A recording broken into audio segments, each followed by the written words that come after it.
अस्सलामुअलैकुम। क्या हाल है स्टूडेंट्स? उम्मीद है आप ठीक होंगे। जैसा कि आपको मालूम है कि मैथमेटिक्स के लिए यूट्यूब चैनल बनाया गया, तो इसमें आपको 9th और 10th की मैथ के बारे में पढ़ाया जाता है। हमारी ये हर मुमकिन कोशिश है कि आपको सादा और अच्छे अंदाज में मैथ समझाई जाए। तो फिर भी आपको किसी किस्म की कोई परेशानी होती है या कोई चीज़ आपको समझ नहीं आती, तो आप कमेंट बॉक्स में हमें बता सकते हैं। और चैनल को देखें, सब्सक्राइब कीजिए, अपने दोस्तों में शेयर कीजिए। तो चलते हैं अब अपने काम की तरफ। तो आज का हमारा चैप्टर नंबर 2 स्टार्ट कर रहे हैं। पहला चैप्टर हमने तकरीबन मुकम्मल इस पे शेयर कर दिया। अब चैप्टर नंबर 2 की बारी है। तो चैप्टर नंबर 2 है जो हमारा, उसका नाम है हकीकी अदाद। हकीकी और कॉम्प्लेक्स।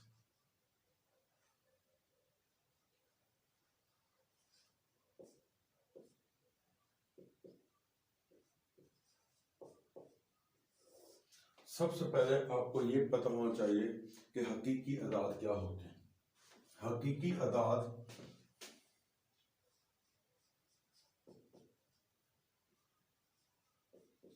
जिनको इंग्लिश में हम कहते हैं रियल नंबर्स।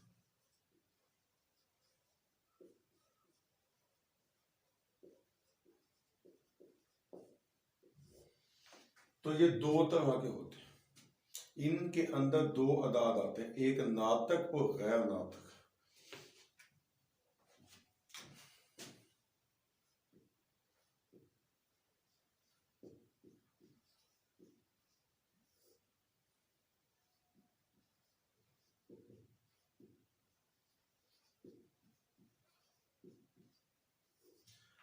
जब उन्होंने इन शॉर्ट बताया आपको कि नातक और गैर नातक, अब नातक अदाद के अंदर तमाम कुदरती अदाद भी आते हैं,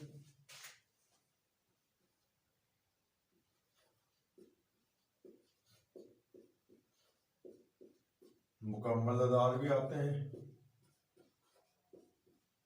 सही अदाद भी आते हैं, जुफ्त भी आते हैं, ताक भी आते हैं,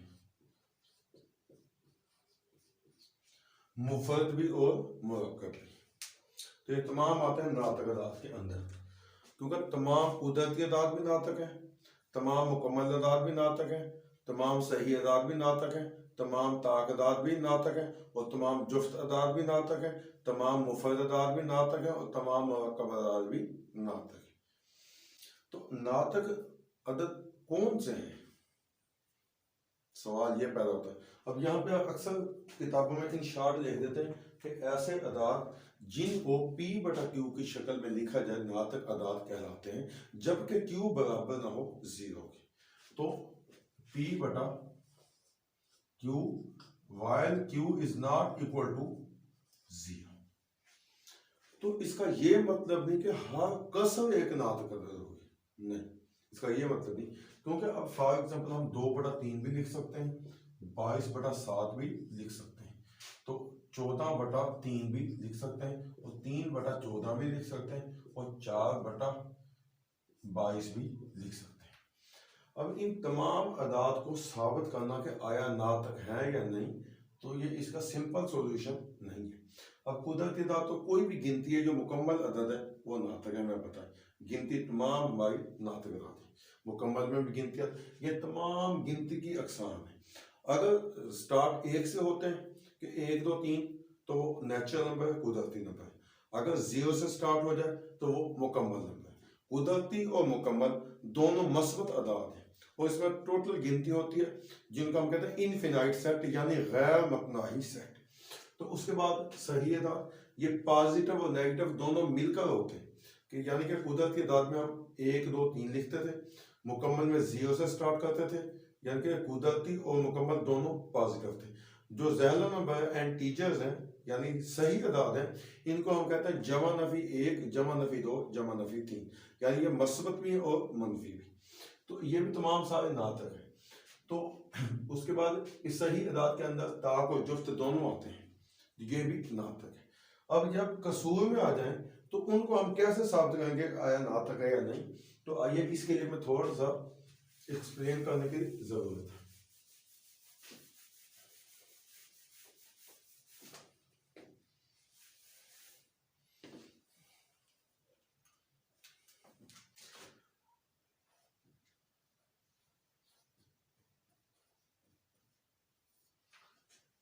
तो आपको कुछ ऊन दी जाती हैं यहाँ पे। तो एक का कसर हमारे पास 1/2, दूसरी है 1/3, तो तीसरी है 2/11 और चौथी है 22/7। तो इनके हम एक्सप्लेन करते हैं, इनको हम हल करते हैं यानी इनको हम तकसीम करते हैं। तो 1/2, तो 1/2 इशारा 0, 5 दूनी 10। तो ये मुकम्मल तकसीम होगा, बाकी 0 बची। तो इसका आंसर आकर 0.5। तो 1/3 है, तो 1/3 इशारा 0, तो 3 तिया 9, 1 0, तो 3 तिया 9। तो यानी कि हर मरहले पे एक बाकी बचेगा, हर मरहले पे एक बाकी बचेगा, मुकम्मल तकसीम नहीं होगा। पिछला मुकम्मल तकसीम होगा, जो मुकम्मल तकसीम नहीं तो उसको पॉइंट लगा के हम छोड़ देते हैं। तो उसके बाद आ गया 2/11 यानी 2/11, तो इशारा 0, 11 एकम 11, बाकी 9 बचा, तो 0 लिया, 11 8 88, फिर 2 बचा, 0 लिया, 11 एकम 11, फिर 9 बचा, 90, तो 11 8 88, फिर 2 बचा, 0 तो 11 एकम 11, यानी 0.1818 कंटिन्यू। उसके बाद 22/7,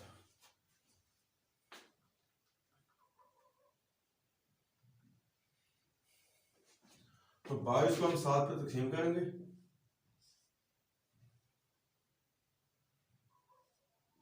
तो 7 या 21, 1 बचा, इशारा 0, तो 7 एकम 7, 3 30, तो 7 चौके 28, 2 20, तो 7 दूनी 14, 6 60, तो 7 8 56, 4 40, तो 7 5 35, तो 3 इशारा 14 28 कंटिन्यू। तो यहाँ पे 4 किस्म की फ्रैक्शंस आपको दी गई हैं, यानी 4 किस्म की कसूर दी गई हैं, उनका सॉल्यूशन भी आपको बताया गया। तो आइए अब आप इस पे बहस करते हैं। अब पहली किस्म की जो कसर है, तो कसर इशारिया में नुक्ता इशारिया के बाद एक हिस्सा है या 2 हिस्से हैं, यानी इनसे बार बार ना आए, खत्म हो जाए, बाकी सिफर बच जाए, तो उनको हम कहते हैं इख्तिताम पजीर इशारी अदा।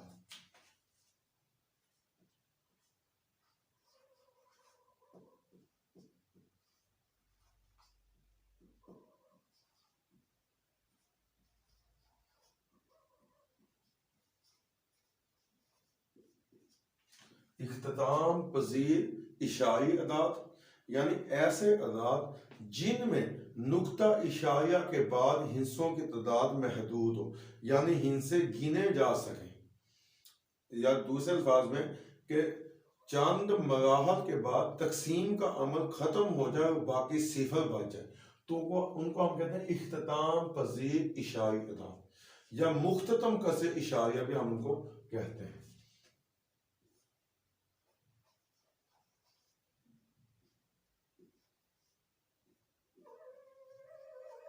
इख्तिताम पजीर इशारी अदात या मुख्ततम कसर इशारिया ऐसे इशारी अदात जिनमें नुक्ता इशारिया के बाद हिस्सों की तादाद महदूद हो या तकसीम का अमल चंद मरहलों के बाद ख़त्म हो जाए, उनको आप कहते हैं इख्तिताम पजीर इशारी अदात या मुख्ततम कसूर इशारिया।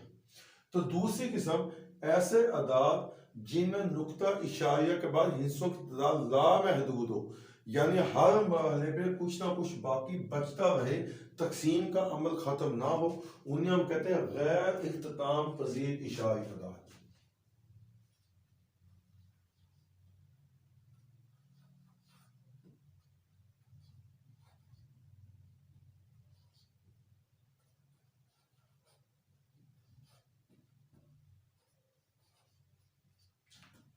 गैर इख्तिताम पजीर इशारी अदाद या गैर मुख्ततम कसर इशारिया।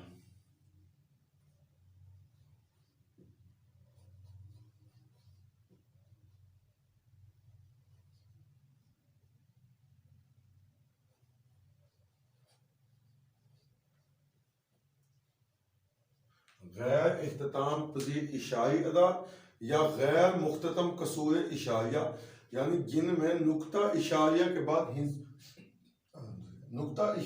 बाद हिस्सों की तादाद लामहदूद हो, यानी हर मरहले पे कुछ ना कुछ बाकी बचता है, तकसीम का अमल खत्म ना हो।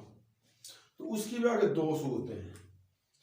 कुछ ऐसे होते हैं जिनमें नुक्ता इशारे के बाद एक ही हिस्सा बार बार आता है, या दो हिस्सों का ब्लॉक, जैसे ये ब्लॉक आ रहा है 1 8 1 8, फिर 1 8 1 8 ही चलना था।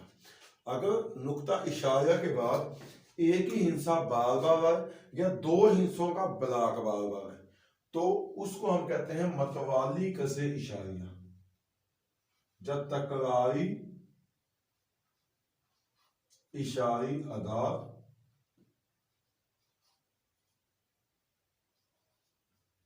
या मतवाली कसूर इशारिया।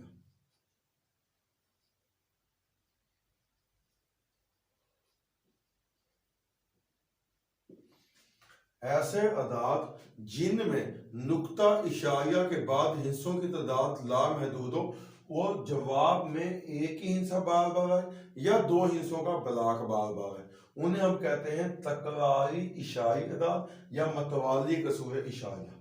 उसके बाद आ जाते हैं वो कि जिनमें नुक्ता इशारे के बाद ना तो एक हिस्सा बार बार आता ना दो हिस्सों का ब्लॉक बार बार आता, उन्हें हम कहते हैं गैर तकरारी इशारी अदाद या गैर मतवाली कसूर इशारिया।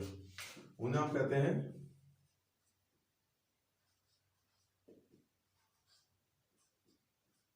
गैर तकरारी इशारी अदाद या गैर मतवाली कसूर इशारिया, ये दोनों इनके नाम हैं।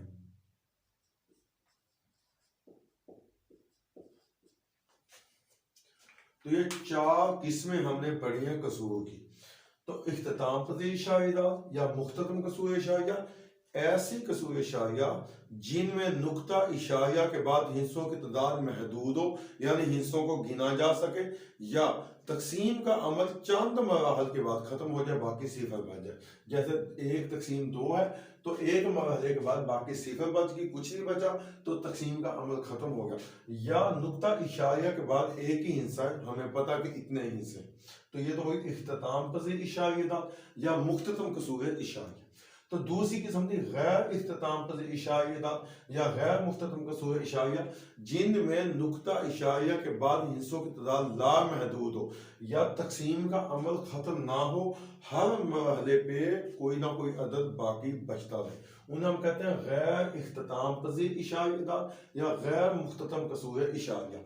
उसकी आगे दो किस्में थी।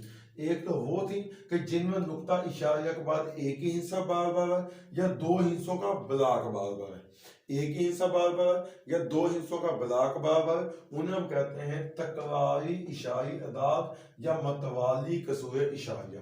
तो दूसरी वो किस्म थी जिनमें नुक्ता इशारिया के बाद ना तो एक हिस्सा बार बार है ना दो हिस्सों का ब्लॉक बार बार, बल्कि हिस्से बदल बदल कर आते हैं, उन्हें हम कहते हैं गैर तकरारी इशारी अदाद या गैर मतवाली कसूर इशारिया। तो अब यहाँ तक तो थी इनकी अकसाम। आगे इनकी हमारे पास दो सूरतें आती हैं कि ये 3 किस्में हैं, इन तीनों को हम कहेंगे नातक अदाद। इख्तिताम पजीर, तकरारी और गैर इख्तिताम पजीर, इनको हम कहेंगे नातक अदाद। जो गैर तकरारी गैर इख्तिताम पजीर है, ये हर लिहाज से गैर है, तो नातक में भी ये गैर नातक ही आएगी।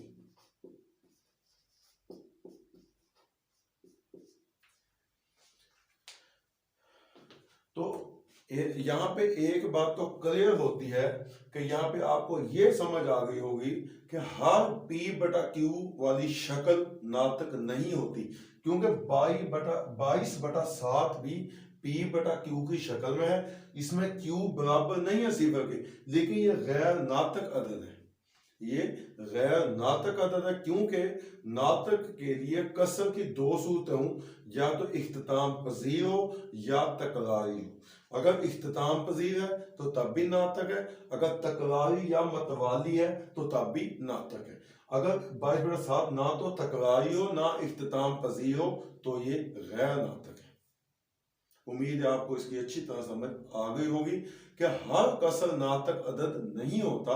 नातक अदद वो होता है जो या तो इख्तिताम पजीर हो या तकरारी हो। उसके बाद हम चलते हैं जज़र की तरफ कि जज़र के अंदर कौन से अदाद नातक अदाद हैं।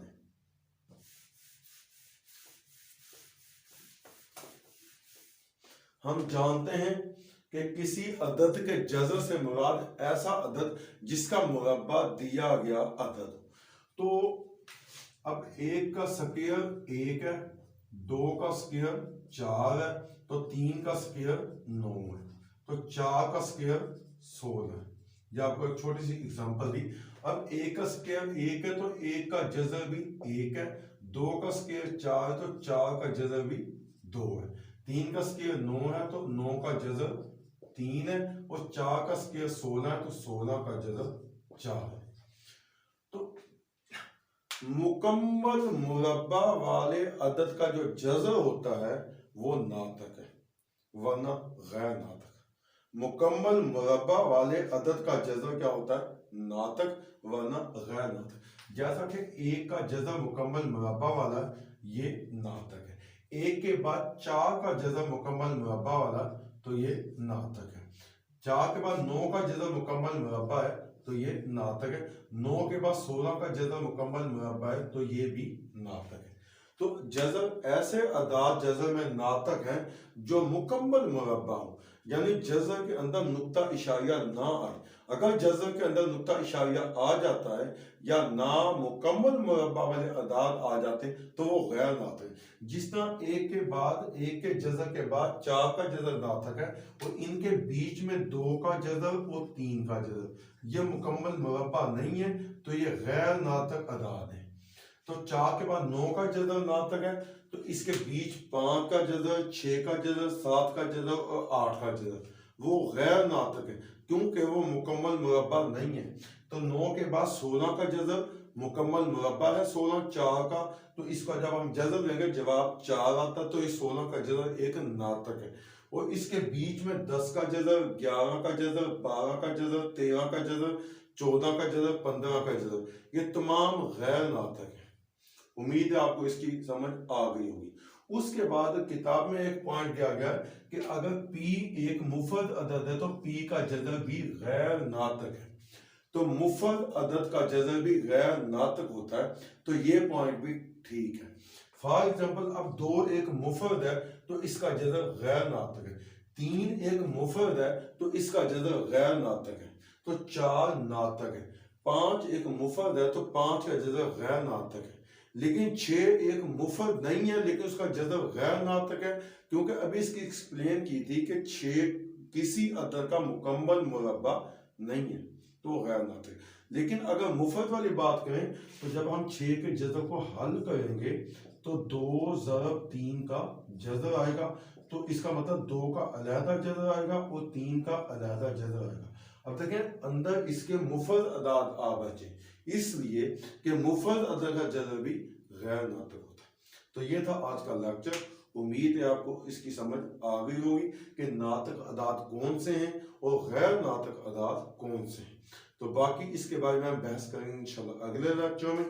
तो इसमें किसी किस्म की आपको कोई चीज़ समझ नहीं आई तो आप कमेंट बॉक्स में हमें बता सकते हैं, अपनी राय दे सकते हैं। चैनल को देखते रहिए, सब्सक्राइब कीजिए, शेयर कीजिए और अगर किसी किस्म की कोई चीज़ समझ नहीं आई तो हमें अपनी राय ज़रूर दीजिए।